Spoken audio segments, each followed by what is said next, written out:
Constitution, we see very clearly that the county government has quite a number of functions, about 14 functions, and that means that county governments must have, monies to ensure that they're able to function independently, to ensure that they're able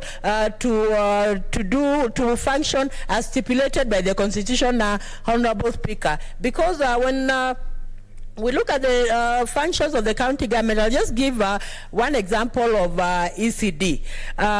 In most counties, Honorable Speaker, and as the Education Committee, I remember we've been going around the counties looking at the status of ECDs, and in some counties, the ECD status is really pathetic. So allocation of money to counties, and especially on education, and to ensure that ECDs function, and also technical colleges function in the country, is very important, Honorable Speaker, because in some counties you find that ECDs are in pathetic situations. Some of them do not have abolition blocks. Some of them do not even have, water. And when it comes to water is important. Even when you look at Article 43 of the Constitution, it is very clear, Honorable Speaker, that clean water must be availed to everyone. And when we are talking of clean water, Honorable Speaker, we are looking at ways in which water can reach everyone, Honorable Speaker. So with ample amount of money, county can look for ways of ensuring that they even harvest water. Very soon, Honorable Speaker, we are going to have a lot of rains. And during times when we have rains, a lot of rain is wasted because most counties do not prepare in advance how to make use of this natural resource that comes, in form of rain, so that it can be used later on, Honorable Speaker. So I want to say, Honorable Speaker, that it is in good breath for this money to go in equal measures, from the national government to the county government equitably, so that county governments can do what they need to do. Honorable Speaker, I just want to also state that even counties themselves constitutionally, have a leeway. They can look for their own ways of raising money, Honorable Speaker. And if they are able to raise their own money, then it will help in paying salaries, and the debt of the counties will go down, Honorable Speaker. I just want to comment also, Honorable Speaker, on a proposed development that I've just seen coming up in Kakamega County, Honorable Speaker, of low-costing housing, which I want to commend the county government of Kakamega, under the leadership of His Excellency of Paranya, where the county government has allocated free land to the government so that they can build houses with investors. And then after building houses, Honorable Speaker, I want to propose that that will be a financial breakthrough also to Kakamega County, because they'll be able to get land rate and city rates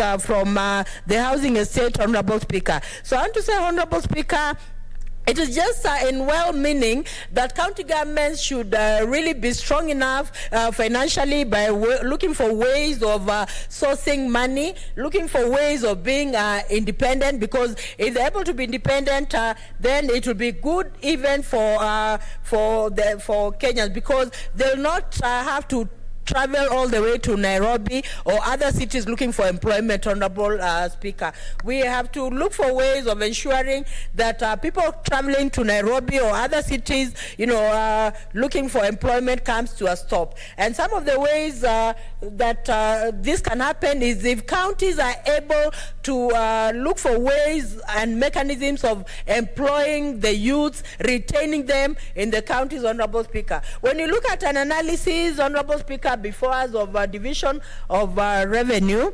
the proposition and the projection is quite in order, Honorable Speaker, because when you look at the national interest, that is for Article 2031A, in the financial year, last financial year it was at 83 plus, but in the financial year 2022 to 2023, it comes to 90, which is a plus. It means that the national interests have really been increased. And when you look at also the public debt in this analysis, in the year last year, it was 1.174, but now the public debt will reduce to 930 plus, which is also very good, which is also an improvement. When it comes to emergencies, it is stable. How it was last year and how it will be in 2022-2023, it is projected to just remain at the same time. And then when it comes to equalization funds, it goes up higher from 6,825 to 7,000 plus. So this means that when it comes to equalization funds, if it is used properly and the way it is supposed to be used, then it means that those areas that are underdeveloped will slightly improve with some margin. And Honorable Speaker, when you look at the balance to be shared by the two levels of government. In last year, 2021 to 2022, it was negative 7,429. But right now, we see that the projection is of the balance is 547,843. So this is a big improvement that will not have a balance as a negative, meaning that even the surplus money can be used in other areas, like for example, areas where there is underfunding. It can even go to affirmative action, or it can even go to areas that are really needy, Honorable Speaker. Now, when you look at also the balance left for the national government, last year it was negative 384,966, but now it will not be negative, it will be positive 172,189, Honorable Speaker. So Honorable Speaker, if this analysis is correct and it will be followed up to the latter, then it means that if it is not misappropriated, if the money is not misappropriated, then it means that there is going to be an increase in productivity in the counties, and counties will be better placed, Honorable Speaker. That is, if the money is not misappropriated, Honorable Speaker. Honorable Speaker, when we look at national interest, at the moment right now, farmers are really waiting for the rain so that they can actually plant. So if money is taken to the counties, it is expected that executives will ensure that farmers get fertilizer, and if farmers get a fertilizer, then it should be subsidized so that we can have productivity, Honorable Speaker. The issue of fertilizer also going up is going to really hit hard on the farmers, because when it comes to farmers, we must agree and also be alive to the fact that farmers have a big role to play, especially in economy. When you look at productivity, and they're self-employed, employment is very difficult to get in the country, but you find farmers on their own accord, going to till their land at their own cost as they wait for the rain. So it is just in good faith that the prices of fertilizer should actually go down. There should be subsidy for farmers. We have to look excuse me, we have to look for ways and means of encouraging our farmers, Honorable Speaker. Honorable Speaker, I want to support this bill, and I hope that my colleagues will also support the bill so that it sees light at the end of the tunnel. Thank you.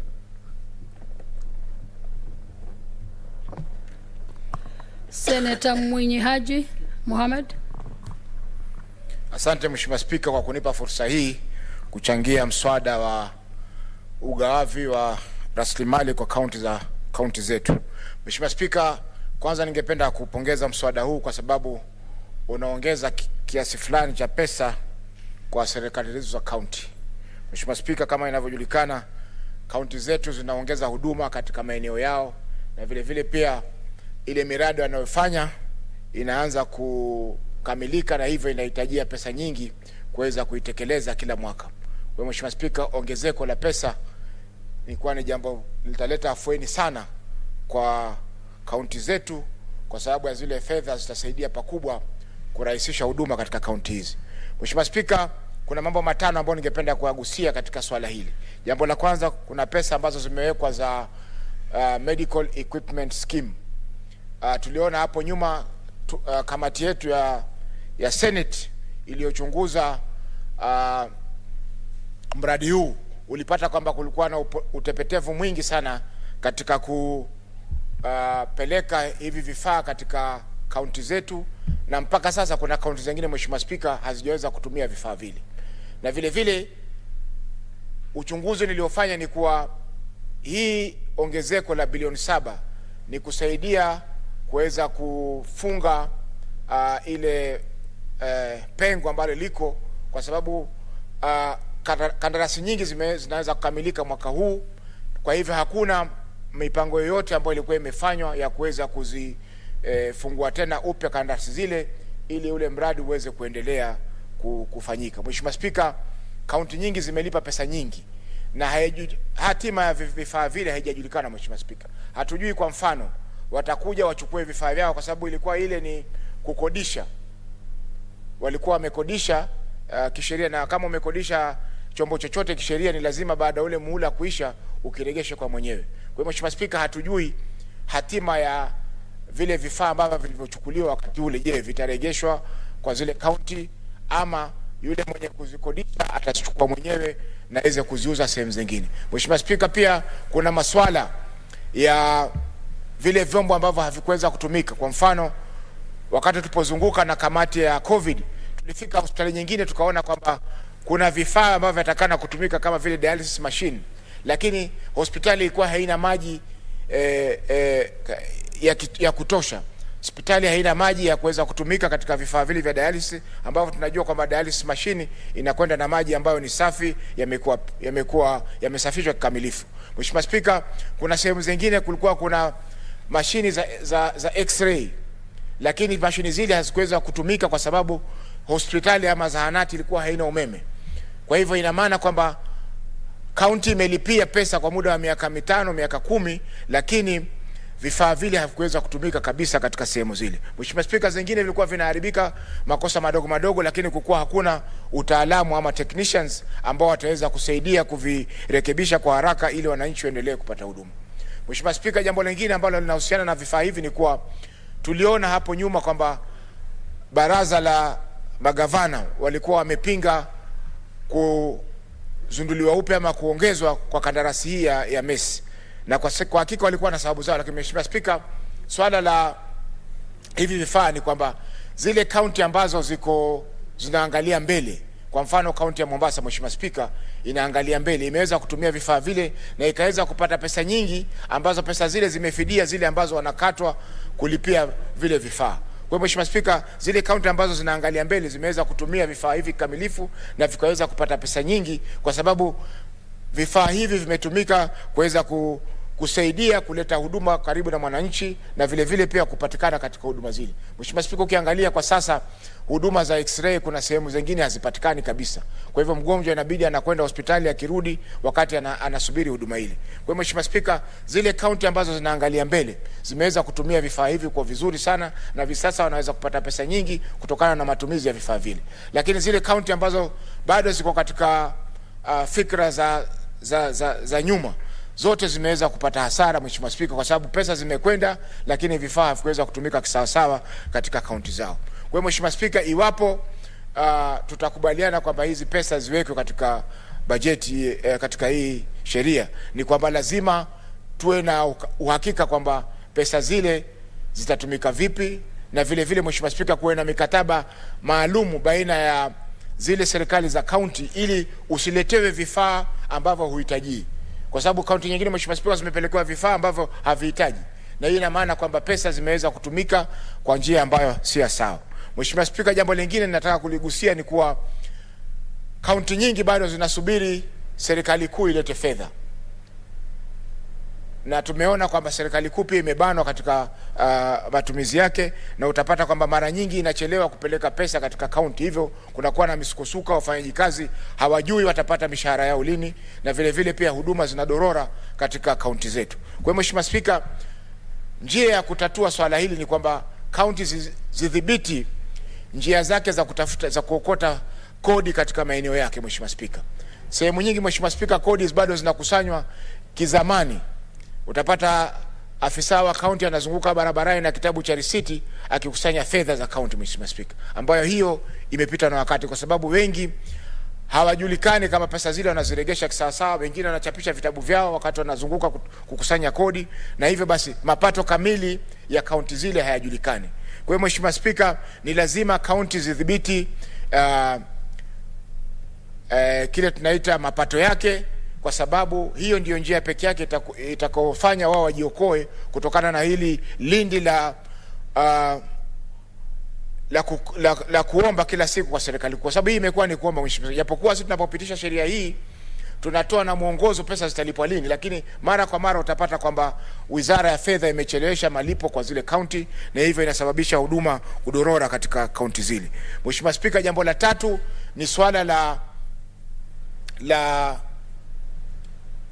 uangalizi wa kaunti hizi, Mheshimiwa Spika. Kama alivyotangulia kusema Seneta Cherargei, Mheshimiwa Spika, maseneta hawana jukumu lolote baada ya kushapitisha sheria hii na pesa zikwenda katika kaunti, hawana jukumu lolote mpaka Auditor General, mhasibu mkuu, alete ripoti katika bunge hili kusema kwamba pesa hizi hazikutumika vizuri katika sehemu hii. Mheshimiwa Spika, japokuwa sisi tunatoka katika kaunti zile, hatuna utaalamu wa kutosha, Mheshimiwa Spika, kuweza kuangalia tukasema katika ripoti zetu kwamba hii barabara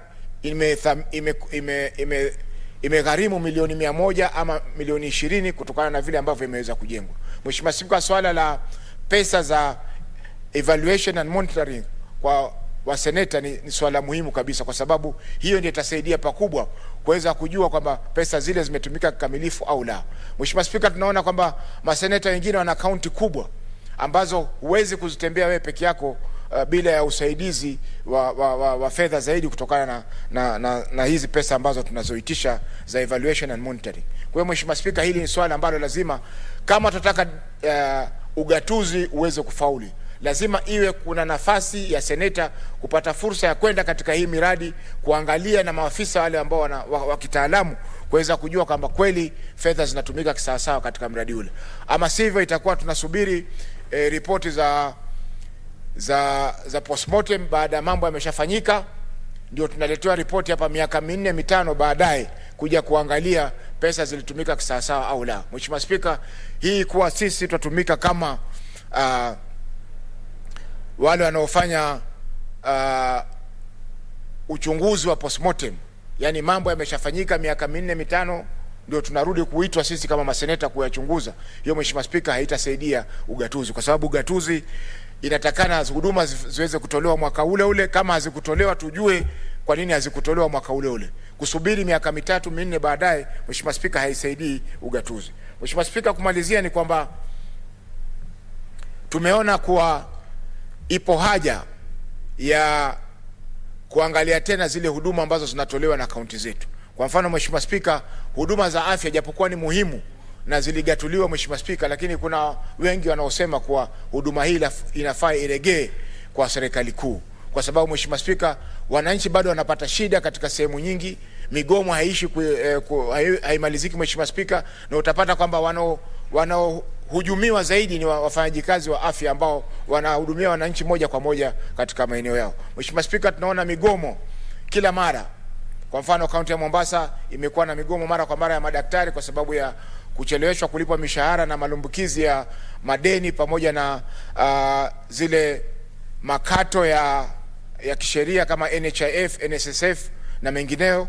Mheshimiwa Spika, hata kodi ya income tax inachelewesha kulipwa katika KRA, na hii inasababisha wengi kupata shida ya kuweza kupata mikopo ama kuweza kulipa mikopo yao ambayo wamechukua katika benki na taasisi nyingine za kibinafsi. Kwa hiyo Mheshimiwa Spika, ipo haja ya kuweza kuangalia tena huu mfumo wa ugatuzi kuhusiana na vile ambavyo tutaweza kuziboresha kaunti zetu, kwa sababu Mheshimiwa Spika, mfumo ambao uko sasa wa maendeleo na vile vile wa usimamizi unatoa fursa kubwa Mheshimiwa Spika kuhakikisha kwamba mambo mengi yanafanyika katika kaunti zetu bila ya kuwa na uangalizi wa kutosha. Mheshimiwa Spika, juzi nilibahatika na kamati yangu kuweza kuangalia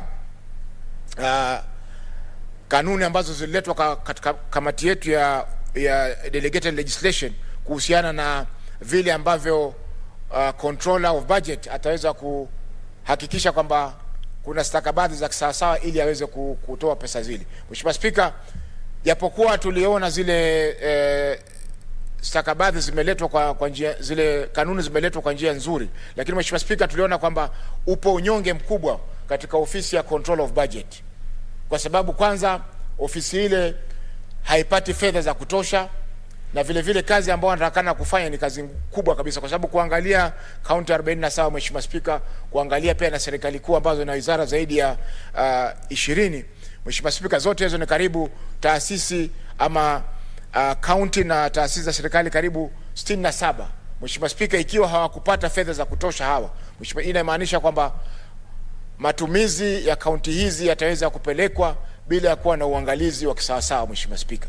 Kwa hivyo ipo haja, Mheshimiwa Spika, ili kutilia nguvu ugatuzi na kutilia nguvu uwazi katika ugawavi wa fedha katika serikali, Mheshimiwa Spika, upelekaji wa pesa katika serikali, hii ofisi ya controller of budget lazima itiliwe nguvu, kwa sababu ni kitengo muhimu katika masuala ya fedha na kuleta uwazi katika usimamizi wa fedha katika serikali yetu. Mheshimiwa Spika,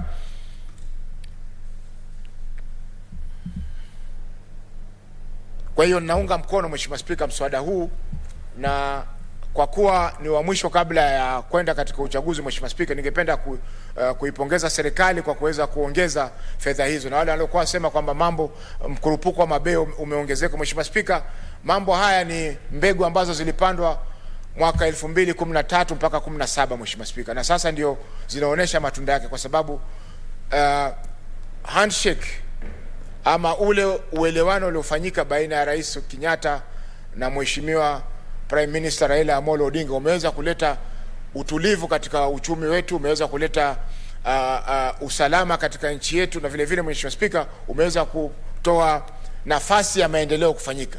Leo tumeweza kuona Nairobi Express Highway iko karibu kwa tayari, Mheshimiwa Spika.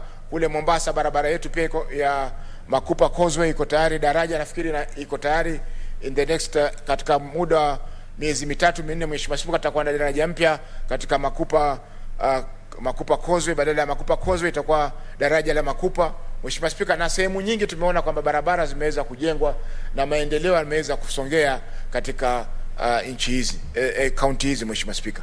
Kwa hivyo handshake ama ule uelewano baina ya Rais Kenyatta na pamoja na Raila Amolo Odinga, Mheshimiwa Spika, umeweza kusaidia pakubwa kuleta utulivu ile, kwa sababu yale yote ambayo serikali ya Jubilee iliweza kuahidi katika muhula wake wa kwanza, stadium hatukuziona, Mheshimiwa Spika, laptop hatukuziona, Mheshimiwa Spika, yale mabwawa ambayo yalikuwa yatakana ya kusudiwa kujengwa kama Aror na Kimwaror pia hatukuweza kuona, japokuwa pesa ziliweza kulipwa kuweza fadhili ama kuweza kufadhili miradi ile. Kwa hiyo, Mheshimiwa Spika, tumeona maendeleo yamekuja, na hii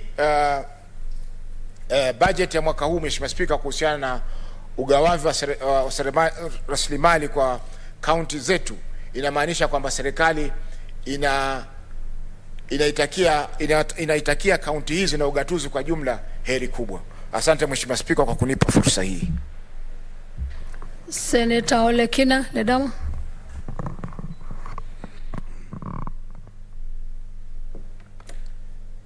Madam Speaker, I thank you for giving me an opportunity to support this very, very timely bill, which is a Division of Revenue Bill 2022, National Assembly Bill number 8 of 2022.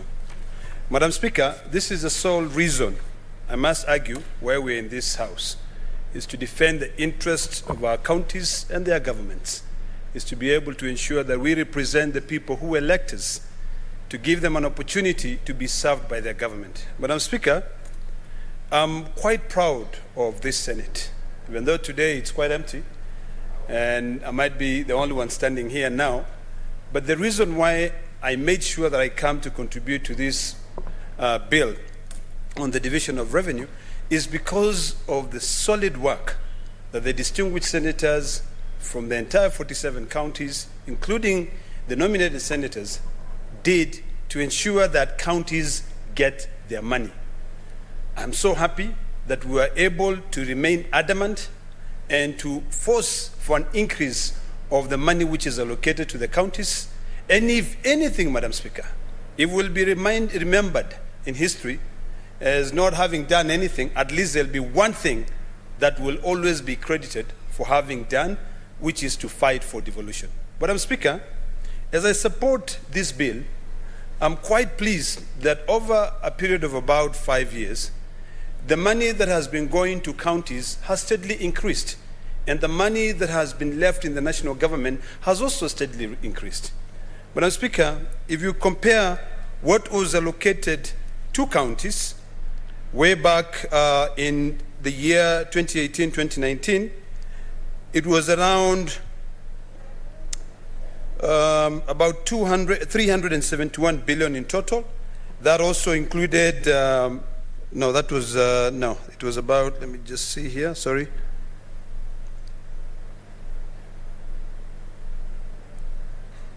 Sorry, Madam Speaker, we are getting old, so the font is quite small. But I'll get the right figure. But what makes me happy is that this year and last year, we've been able to increase the revenue from 327 billion to 370 billion. What bothers me, Madam Speaker, is that there is additional revenue which could have been sent to the county government in terms of conditional grants, but that money is still stuck in National Treasury because the Senate and the National Assembly have not been able to agree to mediate to be able to come up with a legislation that can support how that money is going to be distributed. Madam Speaker, this year it is important for Kenyans to know, and I'll be very, very specific in terms of Narok County. Madam Speaker, since devolution, the amount of money that has been sent to the county government of Narok is around 71.6 billion, and also Narok County has received about 2.29 billion from the CDF, which is from the other constituency offices. These are things that have been able to help. This year, Madam Speaker, I hope that in the 2022-2023 budget, the money which is allocated for the youth, in terms of when you look at the division of revenue, evaluating the bill against Article 203 of the Constitution, there is about 14.67 billion that I hope, even though this country does not have a position where you can say everybody is treated equally, there can be some form of equity. Because if you look at the amount of money that has supported the youth, Madam Speaker, since devolution started, the money that has gone to Narok County is only 5.48 million shillings. If this time around we can be solid and we can actually try to form some form of equity, I hope that around 312 million shillings, which is dividing the 14.6 billion equally among us the 47 counties, Narok resident will get at least 312 million shillings that can support the youth projects. We keep on talking about the youth being an integral part of the economy of this country. But unless we force for them to be supported and money to be allocated to the youth fund that can be able to allow this youth in this country to develop, then we will be failing in our work.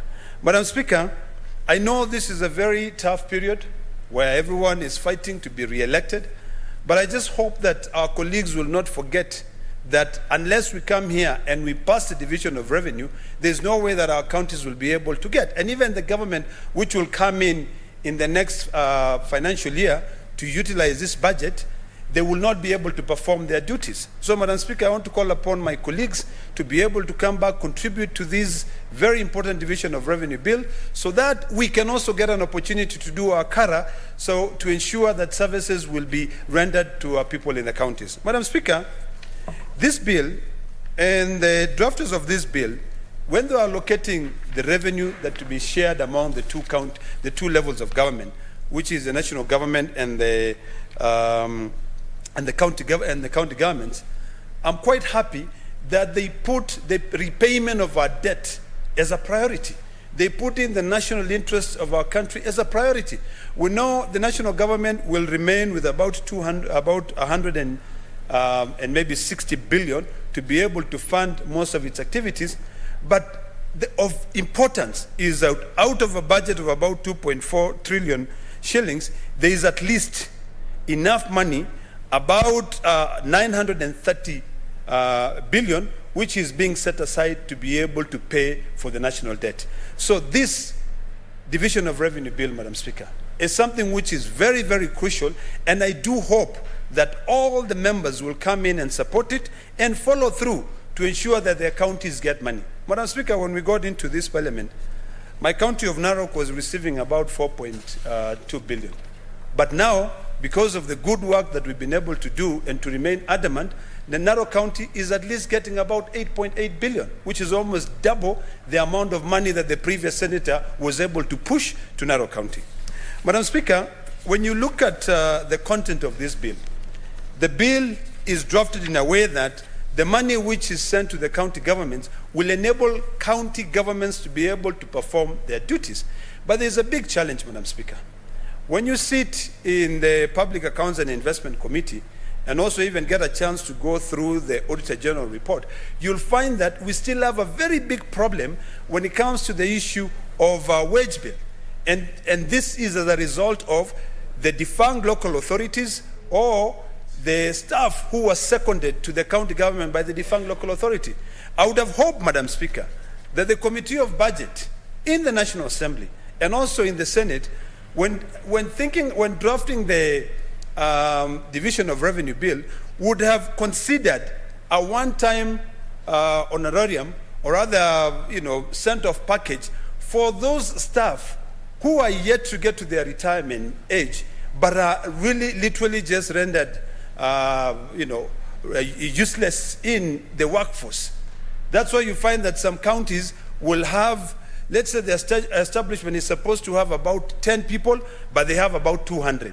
190 of them are from the defunct local authorities, and they are not doing anything. So, Madam Speaker, I would have hoped that instead of allocating a lot of money to this MES scandal, which has not worked, money would have been allocated to county governments to be able to retire staff who are increasing the wage bill, and they are not helping, so that at least counties can become efficient. Madam Speaker, if you go to Narok County, you will find that there are staff who are about maybe 200 or 300 who are in the payroll, but their productivity level is very low because they don't qualify in any, even if it's in administration or any other category, because their work is not defined in the current county government structure.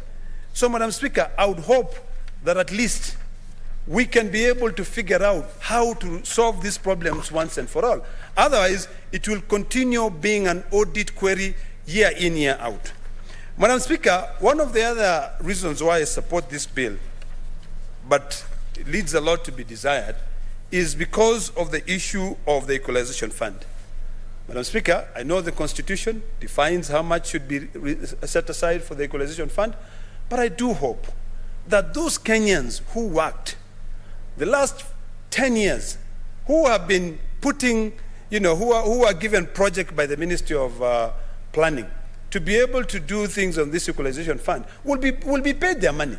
Yes, the equalization fund has set aside 7 billion to be able to support these marginalized counties. But what happened to the money which is still in that fund that has not been utilized? So, Madam Speaker, it is a question that I hope that National Treasury will be able to resolve once and for all. We passed the regulations in this House. We actually also appointed people to serve in that board.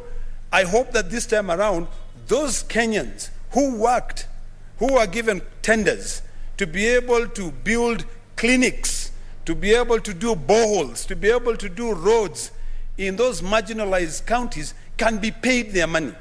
And that in this 7.068 billion, which has been reserved for the equalization fund, that fund can be used to support youth initiative and projects in marginalized communities. Madam Speaker, it is quite evident that in this country, it depends on who you know for you to be given a tender or for you to be able to actually, uplift the standard of living of either yourself or your community. But I do hope that in this division of revenue, we would give priority and every institution, even the county government that we are giving money, they would give priority to the youth, they would give priority to women, so that we can try and narrow down on the gap between the rich and the poor. Madam Speaker, the total share revenue is about 2.1 billion. There's about 1.7 billion in the national government. But sometimes when people see, a trillion, forgive me, 1.7 trillion. But sometimes when people see those big numbers, 1.7 trillion, they say, hey, county government should get more money. But I think people should be alive to the fact that our debt is quite high, and that national government carries out so many other functions that county governments do not carry. On the issue of the equalization, the evaluation of the bill against Article 203 of the Constitution, Madam Speaker, it is important for Kenyans to know that there is money which is set aside for the interest of the security sector. There is money which is set aside to provide for assessment to the extent at which required by the Article 203 in terms of, one, the issue to do with helping the agricultural sector. Because right now we are all crying, Madam Speaker, talking about challenges with the cost of fertilizer. I'm sure fertilizer not being available, it affects our food security. So there's some money from the national government, and this money, which is part of the 1.7 trillion shillings, should actually find its way to farmers. So I hope that in the national government, and particularly the Ministry of Agriculture, in their budget, they can be able to put in a lot of resources to provide local solutions instead of us relying on the outside world. Look at what is happening, Madam Speaker, today. You know, in Ukraine, where we import a lot of wheat from, in Russia, where we import a lot of wheat from, there is war now. There are sanctions which have been imposed to Russia. There is no way, Madam Speaker, this war will not affect our people. Very soon, Madam Speaker, whether we are in a political season, whether we want to agree and separate facts from fiction, the price of unga will go high. The price of ungangano will be, it will make literally eating chapati or bread a luxury, because it will become so expensive. So I do hope that the Ministry of Agriculture, when formulating its own budget, they can be able to try in and invest in local solutions to improve our food security. The challenge, Madam Speaker, is that all these departments of the Ministry of the national government, like if you go to the Department of Devolution or the Ministry of Devolution, if you go to the Ministry of Agriculture, when they draft their budgets, most of the money is left here in Nairobi. That money does not go. There's a lot of money which is used for conferences. There's a lot of money which is used for seminars. There's a lot of money which is used for research and development in Nairobi, in boardrooms, or travels abroad. I think this time around, Madam Speaker, we need to now look at the amount of money that we have, and more money should be sent to the devolved units so that they can be able to perform their functions. Agriculture is devolved, but you will find that a lot of the money is left in Nairobi. Madam Speaker, we know of big government parastatals, like this one that has a lot of land. What do you call it? ADC. ADC gets its money from either the Ministry of Agriculture, or some money is allocated to them and for them to do their research and development. But if you follow, Madam Speaker, the work that ADC does, we should be supporting the local people, end up only supporting a few individuals. There's a lot of land which is staying idle, which could be used to be able to produce food to support local communities. Madam Speaker, every year, in between the month of March, and sometimes March and April, when the rains have decided not to come, this country is littered with carcasses of dead animals. If we can take advantage, Madam Speaker, of the flood rains, and we use money, which we are dividing now between the two levels of government, and allocate a lot of money to agencies like those of ADC and plant fodder for animals than our own people, the pastoralists. We either in Narok, in northern Kenya, will not suffer because they'll have grass that county governments can be able to acquire or that can be able to distribute to them. We spend more money, Madam Speaker, buying food, corruption gets in the way to go and deliver, and people don't benefit.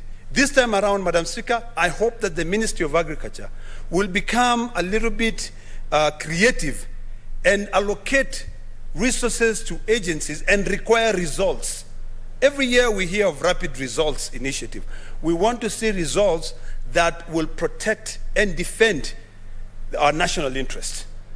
When people are hungry, it becomes a national security risk. When people do not have anywhere, when people are jobless, they also end up suffering. We have a lot of money that is reserved because of these national security issues. When you look at the Division of Revenue bill against Article 203, that when utilized properly, it can be able to solve most of the problems that we have here. Madam Speaker, there are issues that affect us, the Maasais, as an example. We know today our brothers in Tanzania who cross back and forth, who are able to bring in their cows to Narok, to Kajiado, are now suffering because of the actions being taken by their government, where we have over 80,000 Maasais who are facing eviction from their homes because of interest of protecting wild animals. I do hope, Madam Speaker, that at least because of the interest of the East African community, our brothers in the Tanzanian government can save these Maasais from being forcefully evicted from their areas. Because once they are evicted, they cross into Narok, they cross into Kajiado, then of course we stress our economy. We have brothers and sisters in Tanzania. So, Madam Speaker, I want to call upon and take this advantage and call upon even the president of Tanzania to save our people from being forcefully moved out of their land in Ngorongoro, in Loliondo district. Whenever you see about 80,000 people praying to God because they are facing eviction from their land, you should not only think about what is happening to them then, but you should think about the consequences.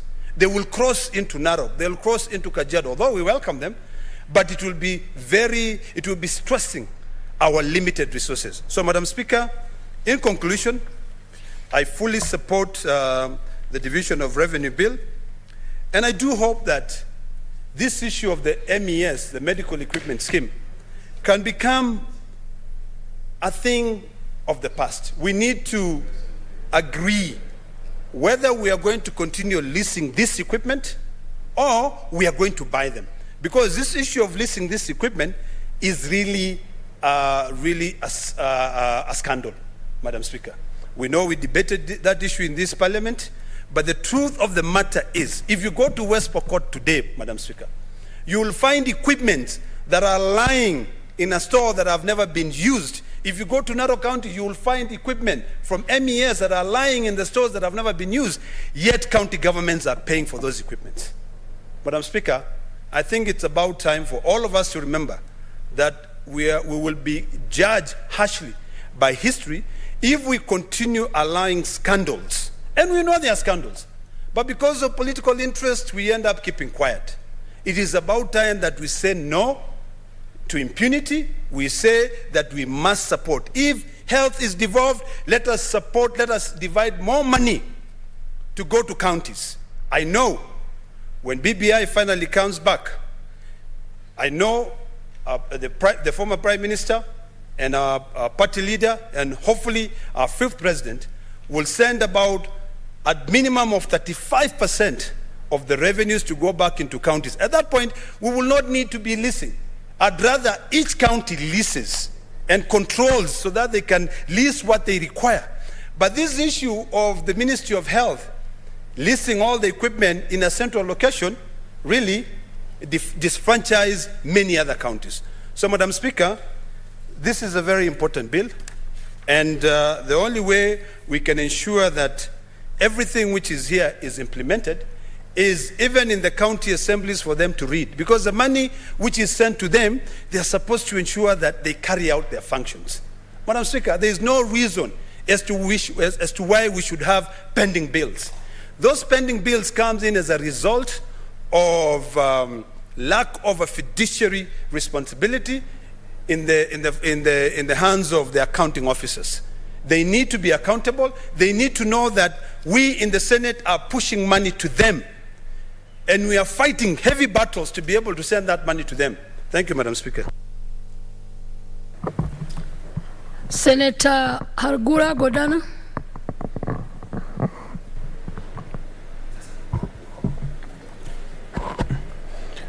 Thank you, Madam Speaker, for giving me the opportunity to contribute to the Division of Revenue Bill debate.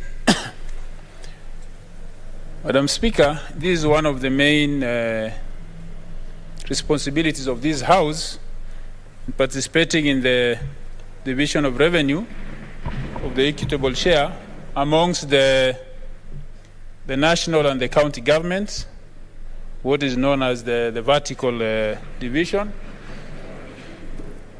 Madam Speaker, I'd always like to refer to the clauses, like in this case, clause 5 of the bill, which states very clearly in the events that, in part 1, in the event that there is under collection, then the counties should get whatever they have been allocated. And in the event of a collection of the revenue, then it goes to the national government. We have to keep this in mind always, because there was a time there was an attempt to reduce the revenues going to the county because there was under collection. Madam Speaker, if we look at the main items in the schedule, we're talking of the total shareable revenue, then the national government, the equalization fund, and the county funds. This year, the total shareable revenue is estimated to be 2.14 trillion shillings, where the national government is to get 1.764 trillion. 7 billion is supposed to go to equalization fund, and the county government equitable share is proposed to be 370 billion. Madam Speaker, it should not be lost on anybody that this is exactly the same amount allocated in the last financial year to the counties. And while the revenue, the total shareable revenue has increased by 20%, because the last one, in the last financial year, was 1.7 trillion, and now in this financial year we are having, in fact, 1.765 trillion, and this financial year we are having 2.141 trillion. That's an increase of about 20%. Then there is no increase to the county government, and even just taking into account inflation. Inflation itself is estimated to be 5.4% this year. That will mean that for you to maintain still that level of budget, then you should have increased, in terms of service delivery, then you should have increased at least by that 5.4%, which will be some extra 22 billion shillings.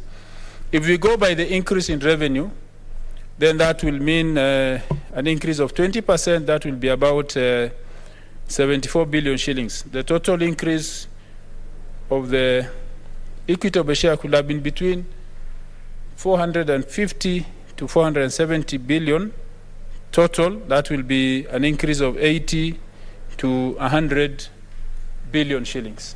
But we don't see that. So the rationale behind keeping the county share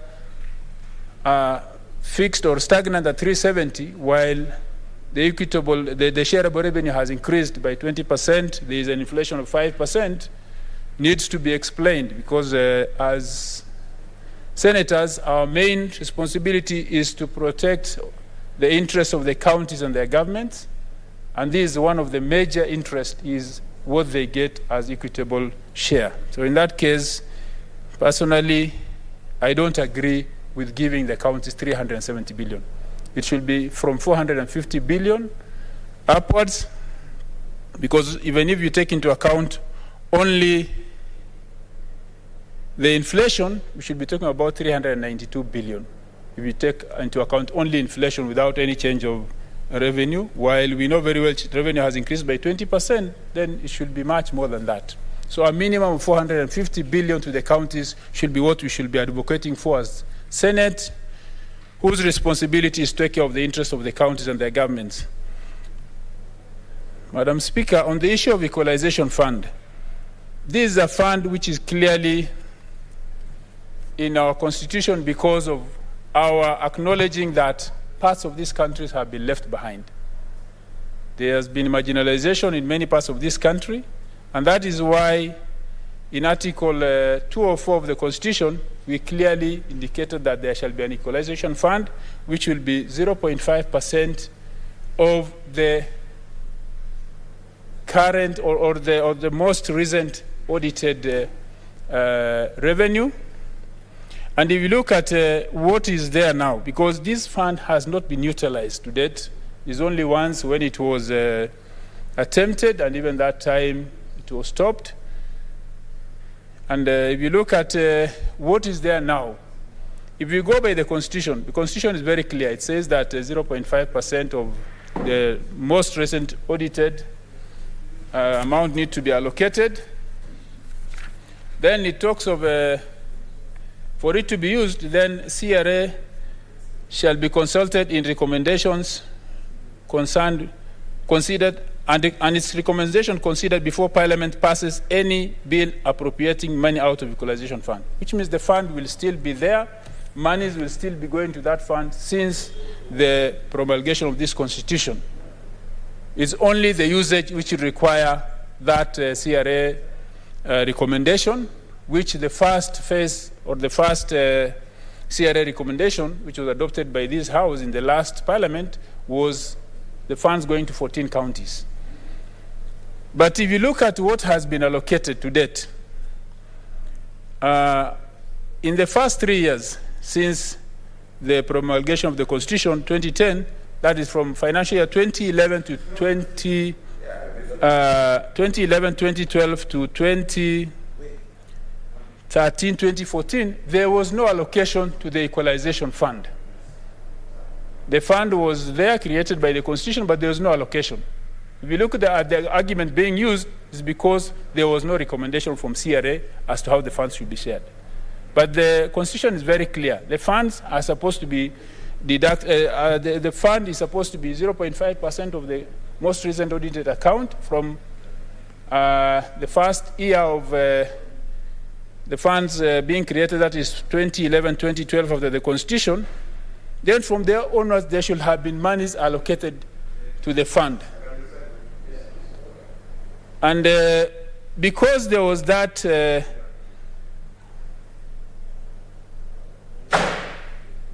because the funds were not allocated for the first 3 years, then there was allocation for the next 3 years, that is from 2014-15 up to 2016-17.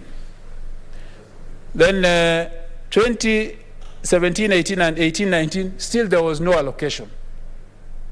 So somebody was not following the Constitution, and up to now, we are told that by those financial, up to 2019-20, there was only 12.4 billion shillings allocated to the equalization fund.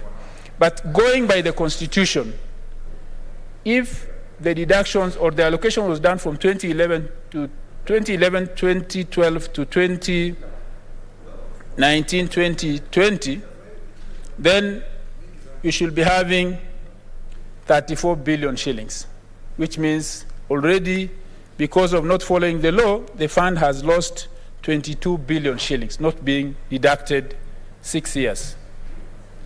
That is already an issue. And then if you add the last 2 years, then you're talking about another extra 13 billion, so it should be 48 billion by now. But if you add now, then we'll just be having 25. So we have lost close to 23 billion because somebody was not doing the deduction during the budgeting. Then that fund has not yet been utilized. It's only this year when the advisory board has been established. So we'd like to know how that fund will be utilized so that taking into account that this is a fund which has a sunset clause. It's supposed to be 20 years from 2010. By 2030, the fund should have lapsed, and we only have 8 years to go, but we have not utilized any of that money. That shows how serious we are as Kenyans when it comes to tackling marginalization. There is very little seriousness in terms of trying to tackle marginalization in parts of this country. That's why even funds which are in the Constitution are not being set aside as required by law, and even when they are set aside, they are not being utilized, because if the problem was having a board, then Treasury should have seen this from the beginning, and in the first Parliament, in the first Senate, that is in the 11th Parliament, this should have been handled. But because there was no that goodwill, if I may say, in addressing marginalization, that fund has not been utilized, proper deduction has not been done, up to now there is no implementation. So Treasury needs to take serious action so that from this year, we need to see now with the advisory board in place, how the 25 billion which will have been collected by now will be utilized, and even how, because now we have the second formula by CRA or recommendation, which covers many more parts of this country because of the definition of marginalized areas. So we intend to, I hope there will be goodwill this time to utilize whatever has been collected, taking into account it's not even the actual amount as per the Constitution, and up to now there is no implementation. Madam Speaker, on the part of the equitable share, I've said that with the figure given there is not realistic, because in the last financial year we gave the same figure, so we need to increase, taking into account the situation as it is, more revenue generated, inflation. The other issue I'd like to address is, while we are tackling this, counties also need to improve their revenue sources, the issue of on-source revenue. If you look at the audit reports which have been coming to the Senate, counties have been collecting less than what they even set as their own target. At the beginning, when they do their budget each year, they estimate the revenue they are supposed to collect. Then at the end of the year, when the auditing is done, very few, if any, county meets its own set target which they set themselves based on the revenue streams they have, based on the previous year's collections and all that. They still don't attain that target. So counties need to understand that they are governments which have the capacity to generate their own revenue. So they need to properly map their revenue streams. They need to properly seal any loopholes through which money is lost, because when they do manual collection, there is loss of funds at source by the revenue collectors, the revenue officers. Then there are cases where counties collect money, yes, but they spend at source without first submitting it to the CRF or establishing proper funds the way the law allows them. When they have funds, like in case of health, they can have funds which the monies they collect from the health institution can be deposited to and spent, so it's audited and it doesn't have to come to CRF. But even that they don't do. So we have all those questions. So basically, let them focus on what they can do for themselves instead of concentrating on what comes from the national government, because they have that capacity to collect revenue. They are supposed to, in some cases, they are even collecting less than what the defunct local authorities used to collect, while they have better facilities in terms of they have better, because of the resources they have, they employ more revenue collectors. They can automate all their revenue streams.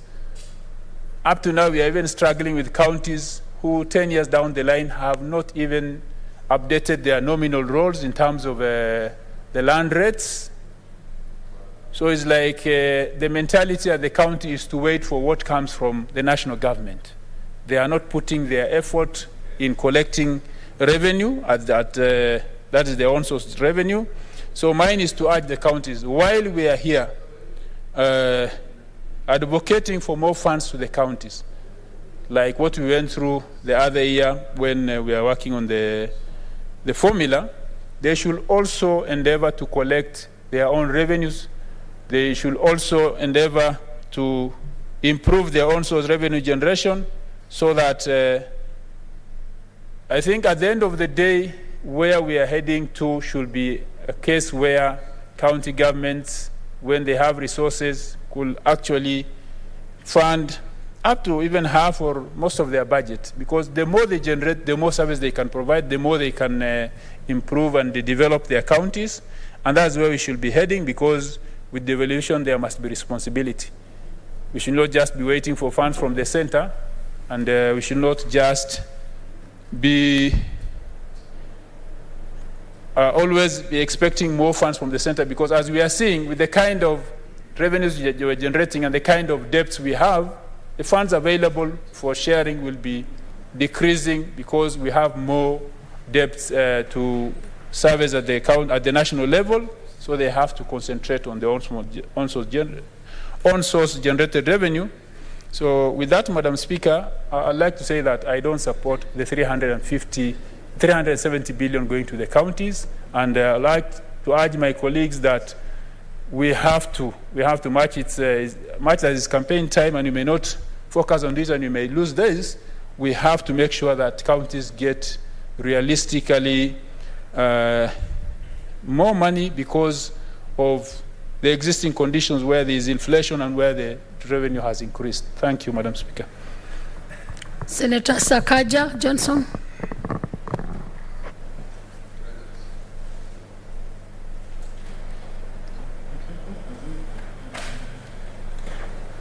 Thank you, Madam Speaker, for this opportunity. Madam Speaker, I rise to support the Division of Revenue Bill 2022.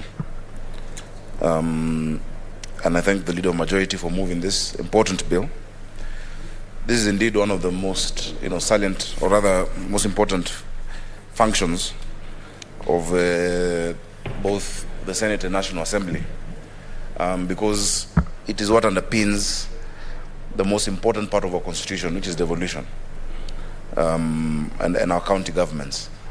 Madam Speaker, in terms of the philosophy around devolution, and something that we always must get right, is that devolution is not about the national government supporting county government. Devolution is a relationship between two levels of government. Division of revenue is not the national government's money being given to counties. It is revenue raised throughout the country, and then we say, since as Kenyans we've raised this amount, this particular amount goes to the national government, and this amount goes to the county governments. This is going to be the last year of the second term of devolution. And I think as we pass this bill, it's very important for us to stock take and to see how successful we have been and what needs to be refined. I was very pleased in the last parliament where Honorable Mutava Musimi led Budget Committee came up with an analysis, a review of an audit. Actually, it was an audit of devolution of the new structures of government. It was a constitutional audit, and I think that would have informed a lot of the provisions in any attempts to change our laws, because they looked at the practicality of the provisions. They looked at the challenges that county governments have been facing. Madam Speaker, even as we pass this, and I'm very happy as a senator for Nairobi, contrary to what some people try to say out there. Madam Speaker, when I became senator, Nairobi was getting 15 billion. We have fought, we pushed, we had a whole fight here in the Senate where Nairobi was going to get an increase of 135 million.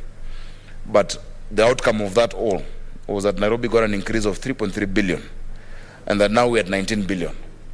Madam Speaker, if you look at the increases from 2013, it would have taken like another 20 years to get that kind of an increase, because the increase has been in 50 million, 100 million. But to move Nairobi from 15 to 19 billion, Madam Speaker, is something that I'm proud of as I serve as a senator, and proud of the Senate, because I think everyone was able to score. We said we can have a win-win situation where we get that money, and that's why we have 370 billion, which I think is a good amount. Madam Speaker, having said that, I think it's very important for us, and I like what Senator Argura said, to really look at, and I think earlier on it was either Ledama or someone, to look at really this money in terms of what you end up doing. Counties were not designed, and especially because of the formulas used, to be competitive. Because if a formula is focusing a lot on population only and poverty and whatnot, there is no index or indicator of how well a county is doing. You know, in India, in their formula, they have what they call the provincial GDP as one of the variables, the growth in GDP. Such that if a county is able to produce, to grow in terms of its production, of course you want to compare Nairobi economic growth with Mandera or something, but the jump, the increase, you know, then it is incentivized to actually, by getting more money, to do those activities that are increasing the amount of money that the county gets, Madam Speaker. So we have variables that measure darkness and not light, and we need to move that. And I think in this next phase, we need to look at that. Number two, counties have not been thinking out of the box on how to increase their revenue. We always talk about baking, you know, dividing the pie, dividing the bread, but no one talks about baking the bread.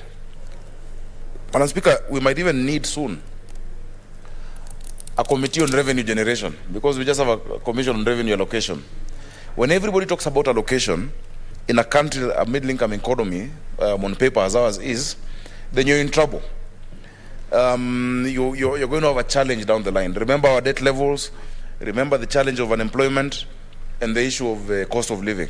So we really need to have creativity within our governance. Madam Speaker, I hope and I pray, God willing, if the people of Nairobi give me the mandate, to increase the revenue of Nairobi to 50 billion. You can actually be able to increase the revenue of Nairobi County to 50 billion.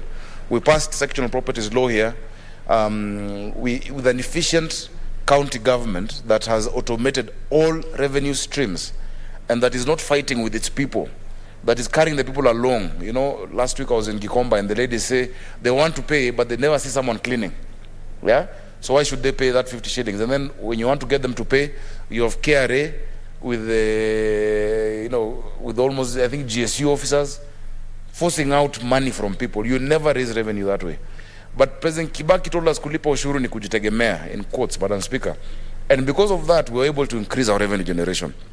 So with that creativity, automating this, showing Nairobians this is the actual service you're getting from what you're paying, I am confident we'll be able to increase the revenue. And the reason I'm saying it is critical, if you look at the budget in Nairobi County, for instance, and I have to speak about my county, a lot of it, actually almost everything that we give Nairobi as a Senate goes to pay salaries. It is just salaries, you know? Meaning Nairobians are paying taxes just to keep people in offices. We need to address that. There was a program by the World Bank that was coming in to help ease the debt, you know, the wage burden in Nairobi County. It is still very necessary, and I hope, and I've spoken to General Badi, that before he finishes his term, because the good thing is that, you know, NMS can make certain decisions that would be very difficult for politicians to make, that they actually help us rationalize that aspect in the best and humane and, you know, in the best way possible, so that we have some headroom. You know, we might blame the governors who've been there, but without headroom to actually do development, Madam Speaker, the county government is just like a cash office. You know, you just receive, you're a cashier, you receive this money and you pay salaries. You do very little development. Madam Speaker, all senators are sent for what we call exchequer release reports. I don't know if anyone looks at them, but I look at mine for Nairobi. Madam Speaker, we have an approved budget, for instance, of that 9 billion. We're in March. As of the end of February, Madam Speaker, Nairobi County, of course, the approved requisitions of money spent, recurrent, was 12.5 billion. And look at the time we are in. Development money that has been spent is only 700 million throughout the financial year. 771 million 509,137. That tells you there's a big problem. There's a huge problem. That is 6% of what should have been spent throughout the year. And we're already going towards the end of the financial year, Madam Speaker. Madam Speaker, that tells you that very little is happening apart from paying of salaries. And that is why you're seeing your streets are not being cleaned. That's why we're seeing there are no new projects being done on roads. We're not able to address the water issues. We're not able to address where the Nairobian is being pinched because of these slow releases. And just 6 billion yet, 6% yet.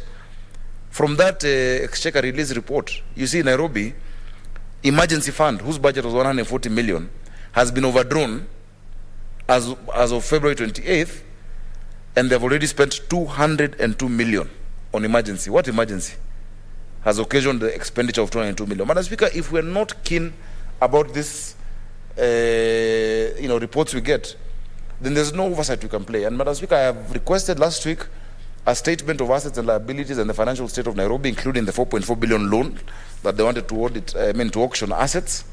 And I have seen a response has been sent. The NMS and the county government must come and answer to Nairobians. Madam Speaker, if you look at that report, and because it's very relevant, because we're talking about division of revenue,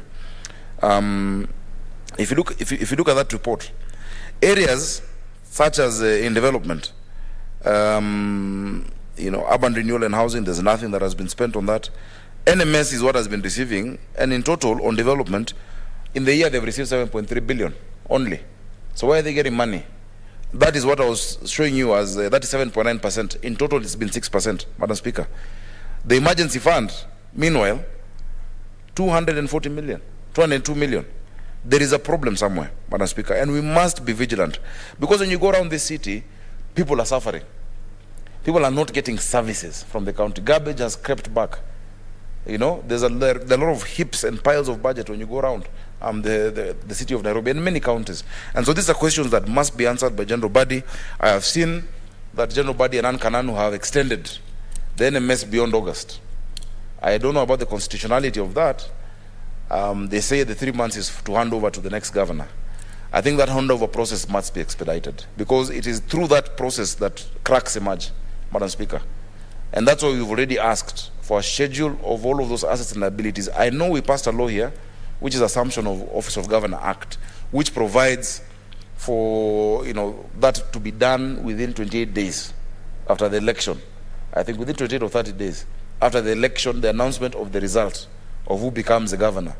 3 months of another entity actively implementing constitutional mandate of devolution of a county governor, Madam Speaker, is stretching it. They should be starting the handover now, so that you just have 1 month after the election of a governor. And a pragmatic governor, like I hope to be, would be able to say, look, these certain aspects of NMS are working. Maintain that aspect that's working. This one has not been working. Let's change it, and it can be a department under the Nairobi County government. If you're pragmatic, if it's not just about getting glory and thinking about yourself. So they should not have that panic, because when I come in, inshallah, God willing, we will maintain what is working. The Americans say, if it ain't broken, don't fix it. But you see, you find they've bought so many cars, they've painted them blue. Will they change? They have branded everything in blue and red. Will you change back? Because the county assembly has a law that talks about even the colors that you need to have. So, all of those things need to be done. I expected in this division of revenue, Madam Speaker, a very important thing to be addressed. When you look at the factors, one of them is national interest. And national interest at a time like this must factor what is happening globally that is going to affect us, Madam Speaker. Madam Speaker, the cost of living and food, because of what is happening in Ukraine and Russia, is going to affect us.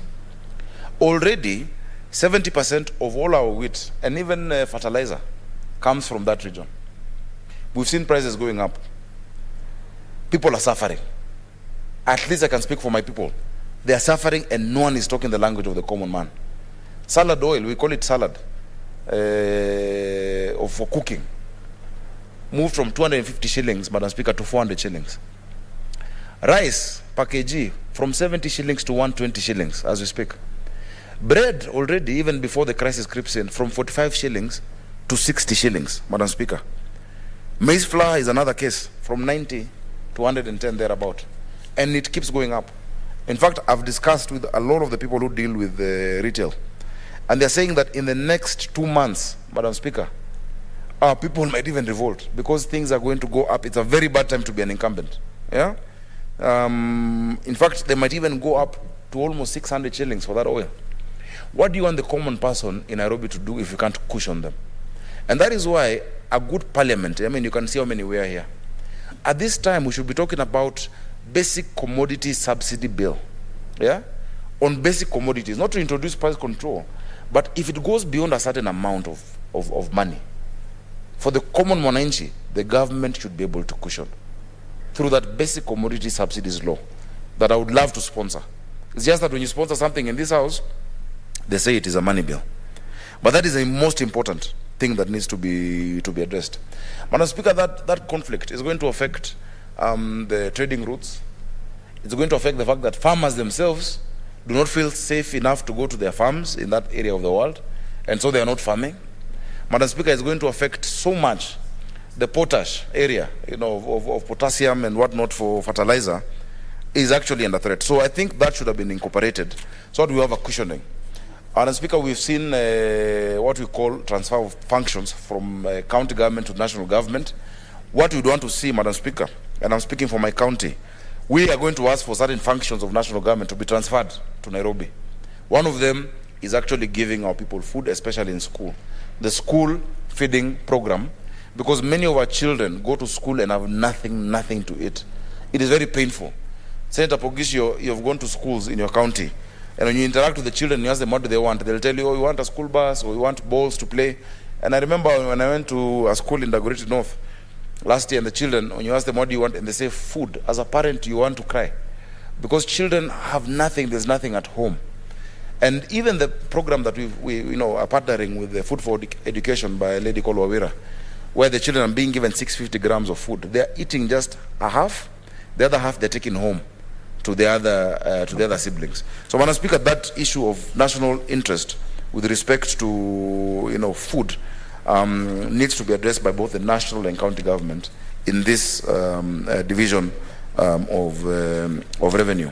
Further to that, we hope that we shall have proper accountability. I know many times we think that it's the counties that are corrupt, but remember that is a small percentage. A lot of it stays at the national level. We had a very big, push, and there was a lot of razzmatazz, and we had seen a lot of arrests and whatnot. But I think it cooled down. We need to see real accountability and real responses, Madam Speaker, to the concerns of Kenyans. I hope that the next senator for Nairobi will be somebody who will make sure we get another 3 billion increased, even as we increase the revenue. Madam Speaker, I'm sure you'll be in this house, so you'll be able to make sure that my replacement is able to help us, and even the other senators. Because Arise, and this Senate must congratulate itself, that this Senate has actually moved us to 370 billion.